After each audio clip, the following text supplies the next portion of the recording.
Ұлық Алла ешқашан ештеңеден жаралмаған әуелден бар зат еді. Әлемнің іші де тұсы да бір өзі. Әлемнен бөлек те емес, бірге де емес құпия қазына болатын. Құдай өзінің құпиясын ашып, рухани қазынасымен шарапатын 18 мың ғаламға тарату үшін өзіне орынбасар жаратуды ұйғарды. Сол кезде тау-тас, орман, ағаш, аспан мен жер, от, су барлығы адамды менен жаратса екен деп таласты. Мен биікпін, менен жарат деді тау. Мен әзізбін, менен жарат деді алтын. Мен тасқынмын, менен жарат деді су. Мен дүлеймін, менен жарат деді жел. Ал мен күштімін, менен жарат деді от.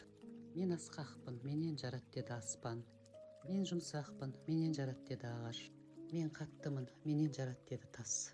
Сөйтіп барлығы таласып жатқанда жер ғана сынықтық танытып, мен мақұлық атаулының табанының астында жатамын.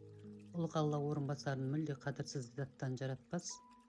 Түбім топырақ, бүкіл күл-қоқысты маған төгеді, лас суды да маған төгеді. Мен бұл құрметке лайықты емеспін деп ойлады. Сонда Алла тұрып: әй тау, сенде бір мін бар, тәкаппарсың, кішіреюді білмейсің. Алтын, сенде бір мін бар, баяның жоқ, сыртың жылтырақ болғанмен ішің қалтырақ. Су, сенде де бір мін бар, тасығанда өткел бермейсің. Жел, сен тұрақсызсың, мінезің құбылмалы. От, сенің мінің қатыгезсің, жанғанда жақсы мен жаманды айырмайсың, жан-жағыңды жайпап кетесің. Аспан, сенің мінің мақтаншақсың, өзіңнен басқаны көзге ілмейсің. Ағаш, сен әлсізсің, сынақта сынып кетесің. Тас, сен мейірімсізсің, жақынға жылуың жоқ деді. Сосын жерге қарап: адам тәнін сенен жаратамын, сен кішіпейілсің.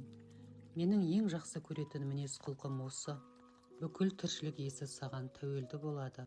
Мінезің ауыр, сабырлы, қойның толған береке, алтын, күміс, аз ауқат, түгел дерлік сенен өсіп шығады. Күллі мақұлық нәжісін саған төксе де сен одан хош иісті гүл шығарасың. Лас су жерге сіңіп, тәтті бұлаққа айналады. Жасаған жақсылығыңды міндетсіну сенде жоқ. Адам сенен жаралып, өлген соң саған қайта оралады. Адам ұрпағы тірісінде неғұрлым саған ұқсаса, соғұрлым менің алдымда қадірлі болады деді. Осы кезде қара жер Алладан дат сұрады: иә, жаратушы ием, адамды менен жаратқаныңа қарсы емеспін. Олар қанша мыңдап жерленсе де, мен олардың денесін шірітіп, тәндерін топыраққа айналдырамын. Бірақ адам баласы ғапылдықтан күнәні көп жасайды. Олар өмірден өткен кезде менің қойныма таудай күнәлар арқалап келеді. Сонда олардың ауыртпалығын кім көтереді? Жасаған қиянаттары мен зорлық-зомбылықтары менің де арқама батады ғой деді. Қара жер, қайғырма, мен шебер Алламын. Олардың күнәсін жойып, саған салмақсыз салмауға құдіретім жетеді. Мен адам ұрпағына Құран түсіремін.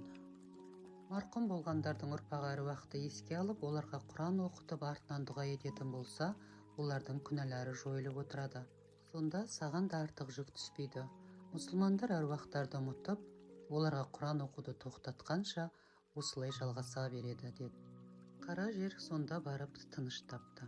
Қазақтардың әр аптаның жұма күндері 7 шелпек пісіріп, әруақтарға Құран оқытатын салты осыдан қалыпты деседі.